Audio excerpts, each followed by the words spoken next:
Bueno, Kelvin Aracena es un hijo de Dios que nació en Bellavista. Yo nací en Bellavista, Santiago, República Dominicana.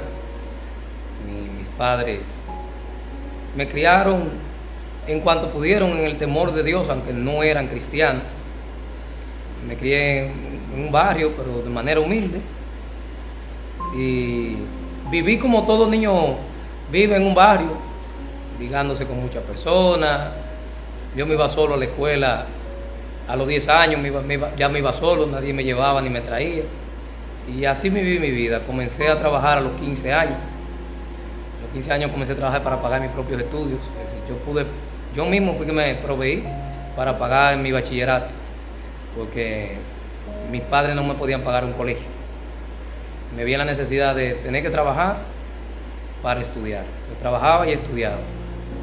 Así ha sido mi vida hasta hoy, que por la gracia del Señor, Dios me llamó a su camino, y en medio de su camino he podido conocer grandes cosas.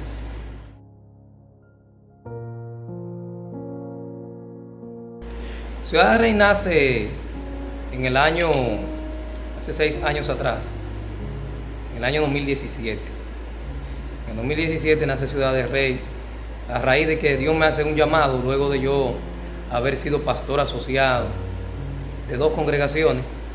Me hace un llamado a levantar una obra, ya que las obras de donde provenía tenían buena intención, pero yo entendía que no estaban fundamentados al 100% en la palabra. Y mi forma de predicar y de ministrar a la iglesia le gustaba al pueblo, pero no así a los líderes con quienes yo estaba, porque veían en mí como que yo era una persona, decían, abierta, me consideraban moderna en el sentido de que no predicábamos ciertas doctrinas que ellos consideraban que eran fundamentales, pero que yo entendía que no tenían raíz bíblica, y como no tenían raíz bíblica, yo no la predicaba, y por esa causa yo renuncié a la iglesia que pastoreaba, porque quería que la iglesia se proyectara, que los jóvenes conocieran a Cristo, pero el fundamento que la iglesia tenía era un obstáculo para lograrlo. Y como no me dieron libertad para yo poder hacerlo de la manera que entendía por la palabra y que Dios ponía en mi corazón, pues renuncié. A renunciar, me fui a ayudar a otro pastor en el centro de la ciudad de Santiago, y conforme estaba con él ahí, un día escuché la voz del Señor que trató conmigo y me dijo que rompiera con el espíritu de Labán. Yo no entendía en principio qué era el espíritu de Labán, hasta que el Señor me dio claridad. Labán, el tío de Jacob en la Biblia, puso a Jacob a trabajar 7 años por Raquel para dársela como esposa, y pasados los 7 años, cuando llegó el momento de entregarle a Raquel, Labán lo que le entregó fue a Lea. Sí, prácticamente lo engañó, y él tuvo entonces que trabajar 7 años más por Raquel. Ahí yo entendí lo que Dios me estaba diciendo. Yo había funcionado como pastor asociado de iglesias. Yo era pastor asociado, pero tenía que fungir como si fuera pastor principal. Yo tenía que discipular, tenía que doctrinar, tenía que bautizar, predicaba todos los domingos, es decir, alimentaba a la iglesia, pero al momento de tomar decisiones para organizar la congregación, entonces por detrás me tumbaban y alegaban que como yo no era el pastor principal, no tenía poder para hacerlo. Entonces ahí entendí que me tenían siempre trabajando como si fuera por Raquel, pero al final me entregaban a Lea. Eso fue lo que yo pude entender, y por esa causa fue que renuncié. Y al escuchar en ese momento lo que Dios me estaba diciendo, entonces decido visitar un local que vi comercial que estaba en renta. Y cuando fui a rentar ese local, recuerdo que al hablar con la dueña me dijo a mí que para qué yo quería ese local. Yo le dije que para abrir una iglesia. Y ella me dijo a mí que si era para una iglesia cristiana ya no me lo rentaba, porque los evangélicos eran muy locos. Y yo entonces a ella lo que le respondí fue que yo era un pastor diferente. Conmigo iba a iniciar esa obra como 5 personas, 5 jóvenes más o menos. Y que si ella no me rentaba a mí, yo quería que ella entendiera que la Biblia decía que lo que yo ataba en la tierra será atado en el cielo, y que lo que yo desataba aquí será desatado allá arriba. Y yo le dije, yo a usted la ato en la tierra, queda atada en el cielo. Usted me renta a mí y se congrega en esa iglesia también. Y me fui. Pues, pasado como 3 días ella me llamó y me dijo, pastor, venga que le voy a rentar. Cuando ella me dice que me va a rentar, yo recuerdo que yo no tenía un centavo en el bolsillo, pero ellos no entienden nada que tiene que ver con la fe. Yo no le iba a decir a ella que con fe que le iba a pagar, porque si le digo que con fe va a caer en incredulidad y no me va a rentar. Recuerdo entonces que en ese momento yo le dije que me dieron unos días para pagarle el depósito. Yo fui a predicar a un lugar y cuando prediqué, alguien me dio una ofrenda, un extranjero me dio una ofrenda, me dijo, pastor, mire, Dios me dijo que le diera esto.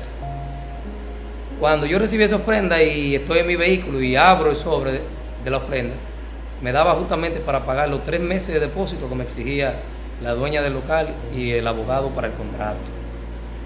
Ahí mi corazón se llenó de fe y decía, bueno, el Señor me está confirmando que ahí es que quiere la iglesia, porque si Él me invitó, yo creo que el que invita paga.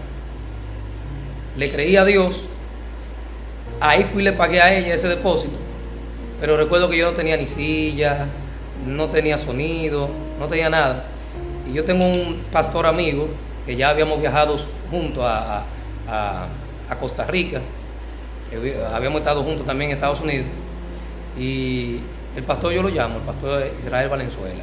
El pastor Israel Valenzuela yo lo llamo y le digo, pastor, yo quiero que tú vengas a ver un local que voy a rentar, donde el Señor me está hablando para que inicie una obra.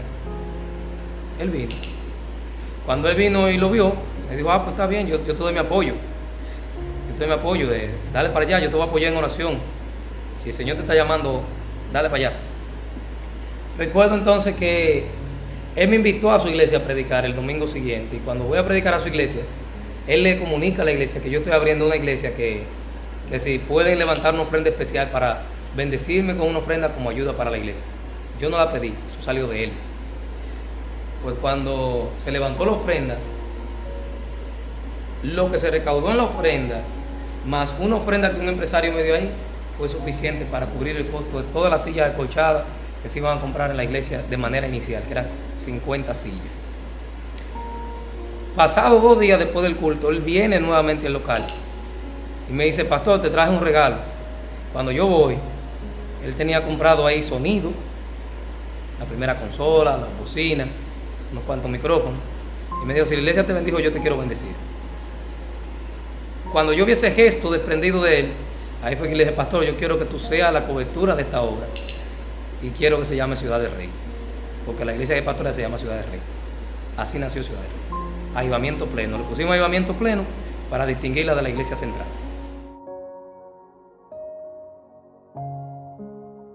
Mi mayor gozo en el ministerio es ver la mano de Dios respaldando nuestro llamado al alcanzar las personas, alcanzar la vida, en especial la juventud.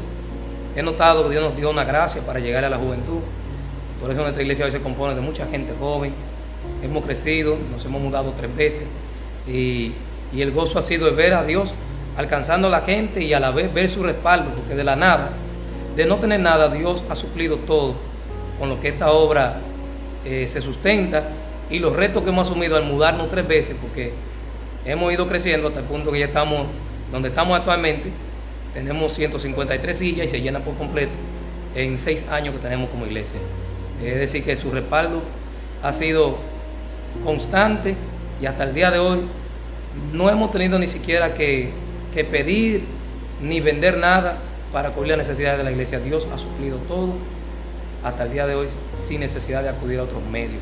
Y el que el Señor nos haya levantado por medio de la gracia que ha depositado en nosotros para poder llegarle a otras iglesias con la sana doctrina de la palabra de Dios, porque hoy en día escasea mucho la sana doctrina, y nuestra visión, conforme el Señor nos la dio, es llegarle con la sana doctrina. El gozo ha sido que el Señor ha abierto muchas puertas, tanto local como a nivel internacional, y nos ha respaldado, y cada vez que nos lleva a diferentes países vemos su mano con nosotros, vemos el respaldo de Dios con nuestro ministerio, y eso para mí es un gran gozo, y que Cristo ha sido glorificado, que es lo más importante.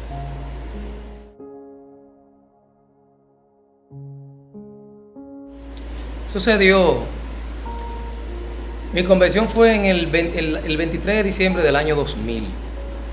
Ya este diciembre cumpliremos 23 años que tuvimos nuestro encuentro con el Señor. Yo había sido una persona, crecí en un hogar católico, aunque mi mamá no iba a misa, no era una católica practicante, pero practicante en cuanto a su devoción de congregarse, pero sí mantenía su tradición católica.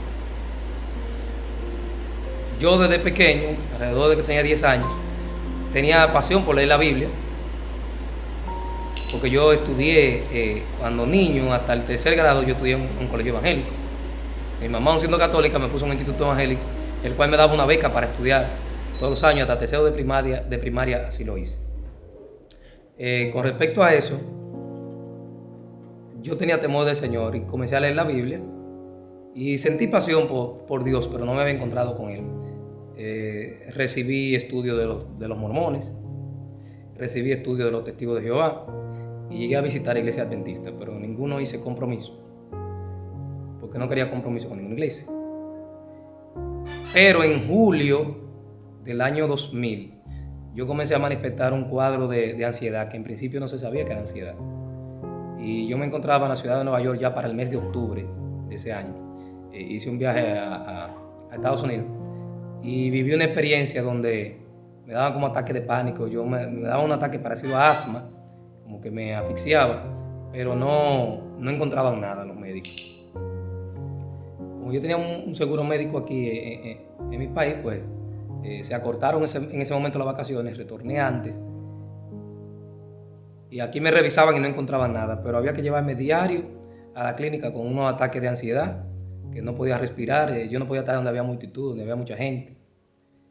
Eso utilizó Dios para traerme a su camino. Entonces recuerdo que un amigo me invitó a una iglesia cristiana, donde me convertí, donde luego fui pastor asociado a esa iglesia. Primero fui pastor de jóvenes. Y en esa iglesia, cuando el pastor hizo el llamado, pues yo sentí en mi corazón que si no me entregaba a Cristo y me moría en esa condición, yo me iba a perder, porque ya tenía conocimiento de que estaba leyendo la Biblia. Yo no fui un joven en ese momento de que yo conociera discoteca ni conociera la calle. Yo no conocí nada de eso. Sin embargo, Dios me dio a entender que si yo me moría en esa condición me perdía, porque me enseñó a comprender que el ser humano no tiene que arrepentirse ni porque baila, ni porque fuma, ni porque bebe, ni porque ha matado, ni porque ha adulterado. Eso es consecuencia de pecado. El ser humano tiene que arrepentirse porque nace siendo pecador y necesita un encuentro con Cristo para que la naturaleza adámica le sea quitada y reciba entonces ahora, por medio de la sangre de Jesús, el perdón de pecado. Entonces ahí yo hice mi confesión de fe. Me convertí a Cristo a raíz de esa enfermedad. Recuerdo que en la iglesia sí oraron por mí, pero yo no me sanaba, porque yo en mi corazón tenía otra cosa. Yo decía, bueno, Señor, aquí oran y la gente se sana, pues oran por mí, yo me sano y vuelvo al mundo. Pero como yo tenía un llamado, que yo no sabía que tenía ese llamado, que Dios me iba a levantar en un ministerio pastoral y a predicar su palabra en las naciones, parece ser que Dios no me aceptaba esa idea mía. Y recuerdo que oraban por mí, yo no me sanaba, hasta que en mayo de 2001, teniendo ya 5 meses de conversión, recuerdo que el evangelista Gigi Ávila vino a la provincia de Sosúa, en Puerto Plata, a predicar, y nosotros asistimos a esa campaña. Y en esa campaña yo recuerdo que le dije a mi mamá, mami, yo me voy enfermo, pero retorno sano. Esa fue una fe que yo declaré. Y cuando el hermano Gigi estaba ya predicando y ministrando y orando, yo recuerdo que le dije, Señor, si tú me sanas, te voy a servir. Ese día, el Día de los Trabajadores era. En mayo del año 2001, yo recibí sanidad hasta el día de hoy. Y así como le dije al Señor, si me sana te voy a servir, parece que el Señor estaba esperando eso. Me entregué sin reserva a Él y ese fue mi encuentro con el Señor.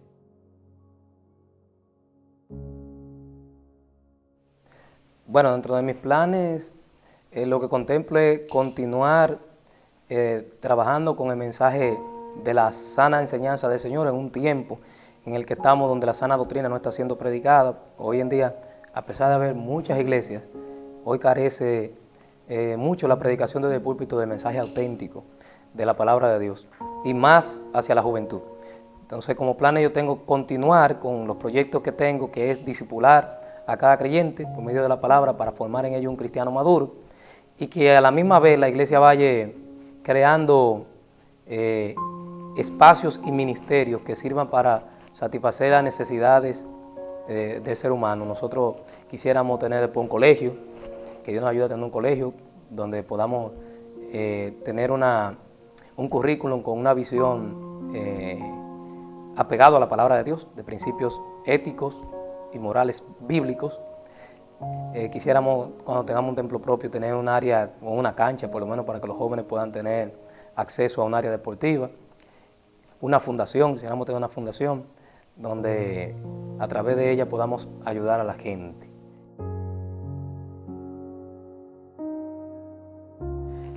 El mayor reto que yo he tenido dentro de mi vida es poder mantenerme dentro del lineamiento bíblico que Dios quiere que se mantenga, porque uno se ve tentado con la corriente del momento para uno no salirse y convertirse en impopular. A veces uno no quisiera contrarrestar lo que se mueve, pero al tener un compromiso con el Señor de mantenernos en la predicación sana de la palabra, para nosotros es un reto. Y a la vez, cuando el Señor me llamó al pastorado, para mí fue un reto enorme, porque ni siquiera tenía recursos de cómo iba a rentar un local, a abrir una iglesia, y todo fue por medio de la fe. Son pasos de fe que hemos tenido que dar, donde nos hemos tirado como al vacío, pero sabiendo que el Señor nos va a sostener. Bueno, yo podría decir que yo no fuera lo que soy si no hubiese sido cristiano, si no hubiese sido lavado por la sangre de Cristo y siervo del Señor, no hubiese sido lo que soy, ni hubiese tenido lo que tengo. Todo se lo debo a Él. Y cabe decir que tampoco yo me imaginé, cuando me convertí, de que Dios me iba a llamar a tan grande compromiso. Es decir, yo me convertí detrás de una sanidad. Y detrás de esa sanidad le dije al Señor que le iba a servir, pero nunca por mi mente pasó que yo iba a ser pastor. Nunca. Es más, al principio mi pastor, quien fue mi pastor, me ungió como evangelista. Pues sí en mí nació la pasión por predicar la palabra, pero nunca me visualicé como pastor. Predicaba en la calle, me invitaban para dar campaña, yo daba campaña, hasta el punto que en el camino el ministerio fue tomando forma. Dios me llamó al pastorado, pero no le puedo ocultar que tampoco me dio un pastorado común y corriente. Es como un pastorado con una unción de muchos ministerios, porque sigo siendo evangelista, sigo predicando en campaña, alcanzando las almas.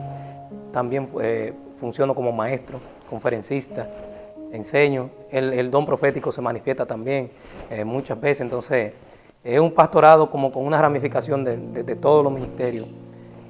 Podríamos decir, yo sí sé que el Señor me dijo un día que sobre mí derramaba una unción apostólica. Yo no me afano con eso, porque no me gusta darme autogloria, porque solamente la gloria de Cristo.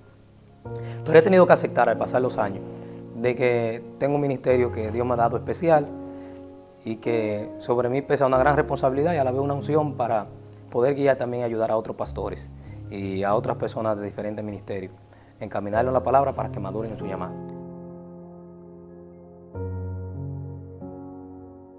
Mi mayor anhelo es que Dios nos ayude, tanto a mí como el ministerio que me ha llamado a ejercer como pastor, es que podamos reflejar a Cristo de manera auténtica, sin hipocresía, sin doble vida. Yo tengo un anhelo de que Cristo sea dignamente representado, porque yo sé que muchos ministros le hemos fallado a la humanidad. Le hemos fallado, no hemos representado dignamente a Cristo. Aunque hayamos hablado de Cristo, no hemos guardado de una manera fiel el depósito de la fe. Y es por eso que yo he querido y he tratado de modelar a Cristo en nuestro ministerio, hasta tal punto que mi sueño es que la iglesia tenga un templo propio, porque ahora pagamos renta, pagamos bastante, pagamos casi $1,000 de renta en el local que tenemos actualmente.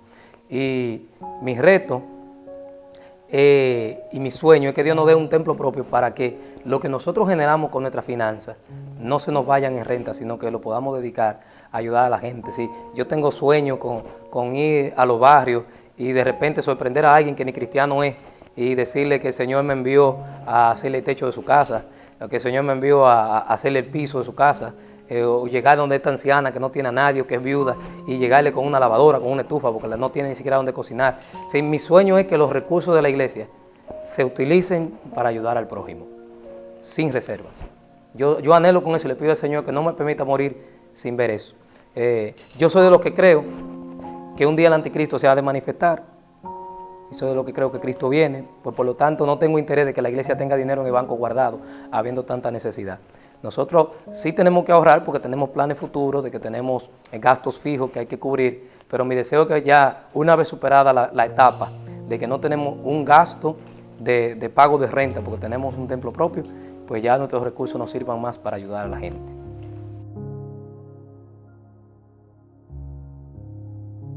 La parte más difícil como pastor es poder uno mantener una buena actitud y mantener la fe en momentos que uno también tiene lucha y tiene pruebas, porque nosotros somos voceros de Dios aquí en la tierra para darle ánimo a otros, para encaminar el mensaje de fe, pero también somos seres humanos. Tenemos momentos de crisis, tenemos momentos donde también tenemos que tomar decisiones basadas en fe. Hay situaciones que son complejas y una de las partes más difíciles es poder mantener la alegría aunque por dentro uno esté quebrantado, mantener una palabra de fe aunque por dentro uno tenga pasando también tiempos de frustraciones, de cosas que uno no entiende alrededor de la vida de uno, porque como ser humano hay momentos que uno no entiende situaciones que llegan a uno, así como la vivió Job y otros hombres de Dios. Somos probados, a la vez somos formados, y en esa escuela de formación llegan muchos momentos donde aprendemos del Señor directamente porque no tenemos a nadie a nuestro alrededor. Una de las partes más difíciles es la soledad. La soledad de personas que tengan el nivel de uno para comprender a uno e impulsar a uno. Y dentro de eso uno tratar de mantener un estilo de vida y una actitud que agrade al Señor y a la vez que no sirva de tropiezo para otro venir a Cristo.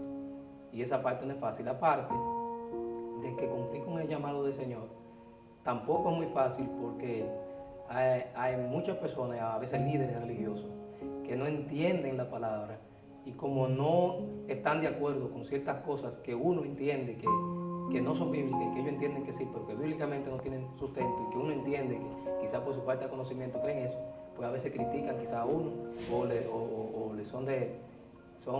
hacen comentarios negativos en base a la persona de uno, y aún así uno tiene que ver esas personas y uno tiene que amarlas, quererlas y ser un ejemplo para ellos de que si ellos no modelan a Cristo, nosotros intentamos modelar a Cristo.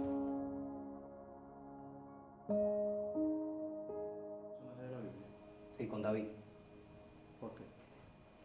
Porque parece contraproducente, pero yo viví una etapa de mi vida que hoy la puedo hablar y espero que el que me escuche no me malinterprete.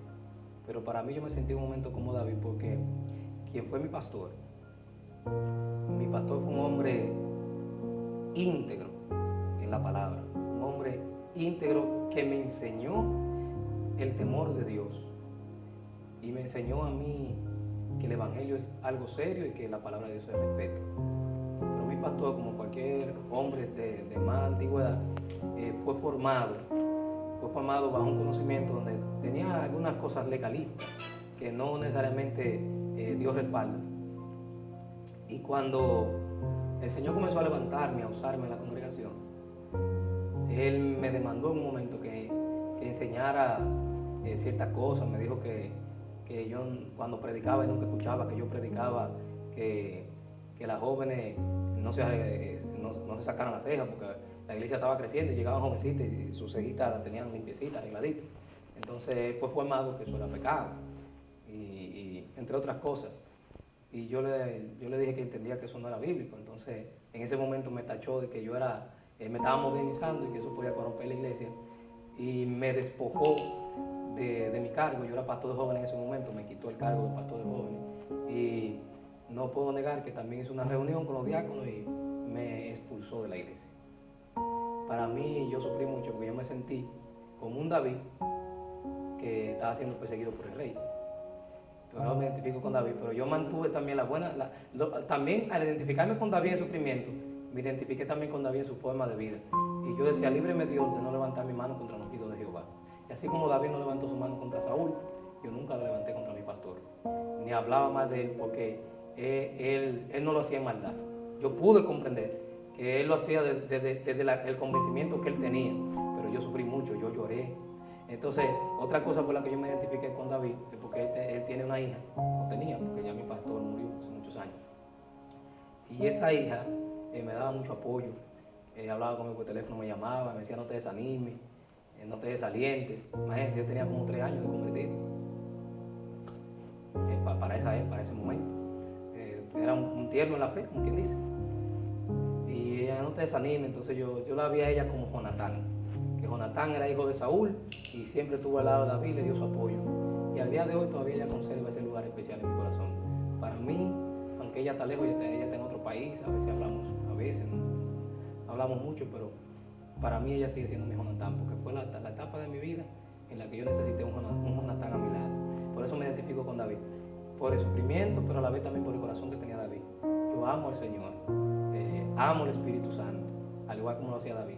Al igual como David, reconozco que soy una persona que puede tener debilidades como la tenía, pero no guardo pecado en mi vida. Al igual que David, voy delante de la presencia del Señor y me pongo en cuenta con el Señor. Por eso David es mi personaje favorito.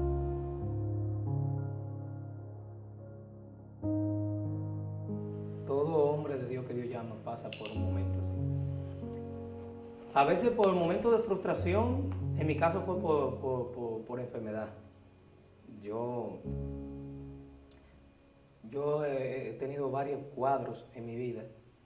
Durante el ejercicio pastoral yo tengo más de 4 cirugías en mi cuerpo. Desarrollaba enfermedades que a veces me desanimaban. Y la última fue que tenía un quiste en mi cerebro, en mi cabeza, por el seno paranasal acá, que la doctora creía que era un tumor.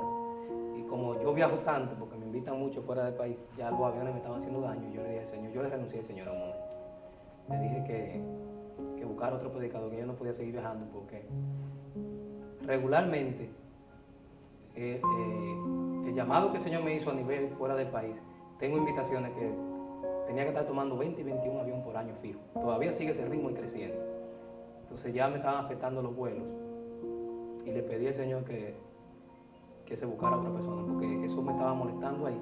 Yo tenía 5 años con ese diagnóstico, 7 años, perdón, con ese diagnóstico, me estaba molestando mucho y yo estaba pidiendo la visión de este ojo derecho. Pero, para resumirlo, pasado un tiempo, cuando le renuncié al Señor, no pasaron 5 meses, cuando fui al consultorio, porque por la insistencia de los hermanos aquí en la iglesia, una hermana, fui a revisarme. Y para sorpresa mía, cuando me hicieron la resonancia magnética en mi cráneo, ahí lo que quedaba era una cicatriz. El Señor hizo la sanidad. Y de ahí para allá he viajado muchísimo. No me he vuelto a molestar jamás, ya sé que no tengo nada ahí. Pero en ese momento le estuve renunciando. Ahora, cuando me expulsaron de la iglesia, que todavía yo no era pastor, sino que era pastor de jóvenes, sí, en ese momento yo le decía, Señor, yo lo que no me voy de tu camino, ni acosado me voy de tu camino. Pero uno muchas veces sufre batalla para que le diga, ya deja de predicar, no predique. Pero me pasaba como Jeremías. La Biblia dice que Jeremías en un momento dijo que el hacer la obra del Señor le causaba afrenta y que le causaba dolor. Y Jeremías le dijo al Señor, ya no hablaré más en tu nombre, ni predicaré más de ti. Pero dice la palabra que él decía, no obstante, había un fuego dentro de mí, el cual traté de resistir, pero no pude. Fuiste más fuerte que yo, y ese fuego me quemaba. Pues así mismo el fuego del llamado por dentro me daba ánimo para seguir adelante. Por eso yo siempre creo que el que Dios llama, si Dios lo llamó, aunque pase tiempo de frustración, tiempo de lucha, lo que sea, hay un fuego interno que no lo deja rendirse. Sigue adelante.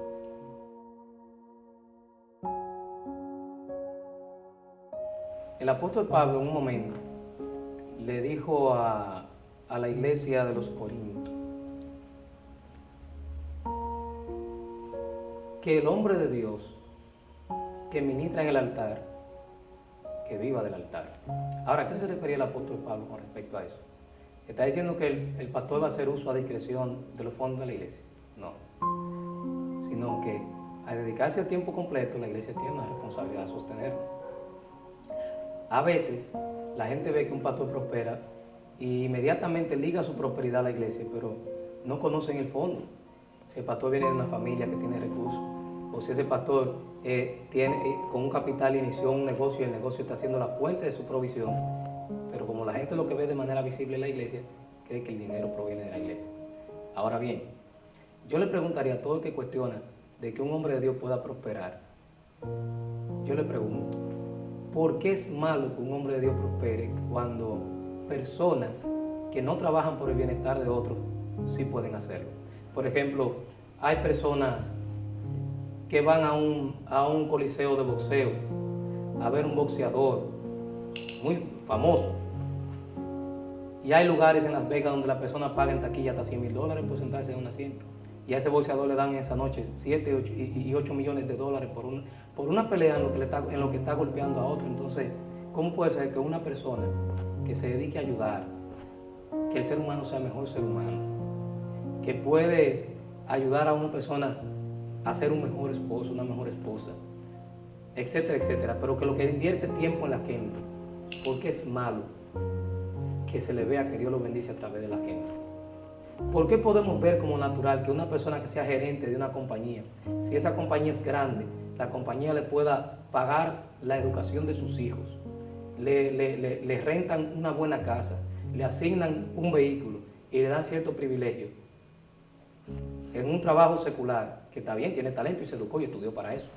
¿Por qué lo vemos malo si un hombre de Dios que se dedica a ayudar a la gente y en su alrededor, en su entorno, Dios bendice su entorno para que crezca?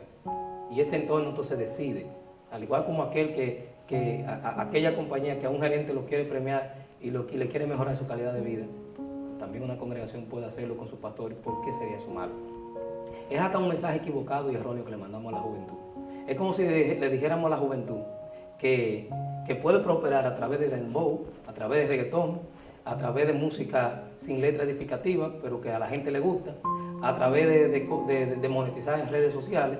Y si prosperan así, está bien. Pero si tú prosperas predicando la palabra de Dios, lo tachamos y lo vemos como malo. Lo que le estamos diciendo a la juventud es: no se dediquen a ser predicadores. Para ustedes sostenerse, no se dediquen a ser predicadores, porque si son predicadores, si son pastores y les va bien, eso es pecado. Y el pastor es un ser humano, igual que otro ser humano, que tiene familia, que tiene hijos, que tiene esposa, que tiene que comer, que necesita una casa, que se mueve en un vehículo. Entonces entiendo que eso la gente lo hace más por ignorancia.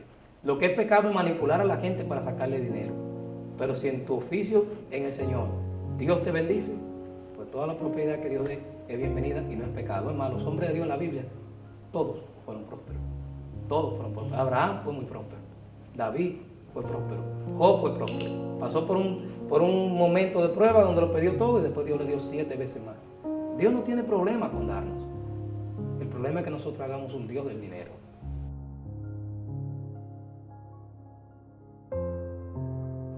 Un mensaje que puedo darle a las personas que puedan escucharme y verme es que se animen a servirle al Señor de corazón, con sinceridad, porque estamos viviendo tiempos muy difíciles y el Señor está llamando obreros. Sobre todo le animo a que permitan que el Señor moldee sus vidas, y que si usted entiende que Dios lo llamó y usted tiene un llamado y está pasando por momentos de mucha prueba o de frustración, no se canse, confíe en el Señor. El Señor a quien llama respalda. Y si Dios no lo llamó a algo y usted siente que la gracia no le está acompañando en el llamado, pues pregúntele a Dios si Él no lo quiere en esa área del llamado y tal vez otro llamado que tiene para usted dentro de su obra. Lo importante es que conozca su voluntad y camine en Él.